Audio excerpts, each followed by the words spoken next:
Bonjour à tous. Bon, c'était pas du tout mon intention de faire cette vidéo, mais bon, je vois des trucs et je me sens obligé de la faire. Donc, il y a pas mal de gens qui proposent des formations en magnétisme. Bon, je vois des choses qui me chagrinent un petit peu.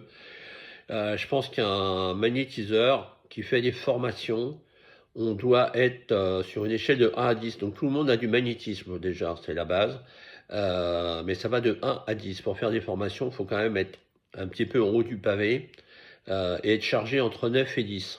Euh, pour mon cas, j'ai été chargé à 9 jusqu'en juillet 2022.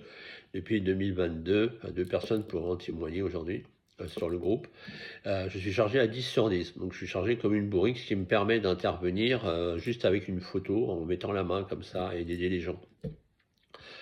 Donc avant de vous lancer dans une formation magnétique, de magnétisme, il est bon de regarder un petit peu ce que les gens ils proposent, savoir à quel point ils sont chargés, c'est la priorité, connaître leurs compétences et voir aussi leur hygiène de vie. Un magnétiseur, euh, bon, moi j'ai hérité ça de mon arrière-grand-père et en même temps je me suis plongé, évidemment j'étais bébé, hein, et il m'a transmis, mais il n'a pas eu le temps de me former. Donc je me suis formé ensuite avec des livres qui datent d'il y a 2 3 siècles en arrière, pas des trucs qui ont été faits là il y a 15 jours où quelqu'un publie coucou, je suis magnétiseur, voilà, non.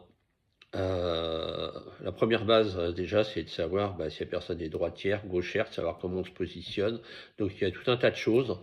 Vous avez le pendule aussi pour savoir la personne à quel point elle est chargée.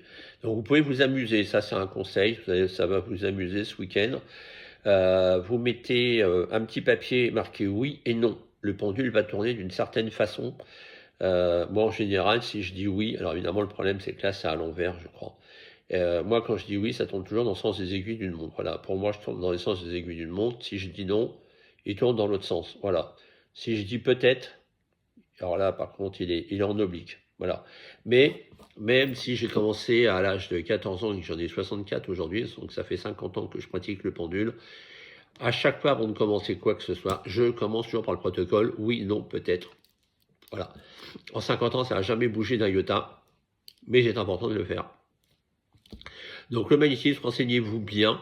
Et à la limite, le vrai conseil que j'aurais à vous donner, puisque moi aussi je me propose de faire des formations, mais au moins je peux le prouver, c'est peut-être de faire un essai avec une personne, soit elle est proche de vous, et aller faire une consultation comme ça, sans dire que vous voulez faire de la formation, et regardez déjà ce que ça vous fait, puisque moi, on m'a déjà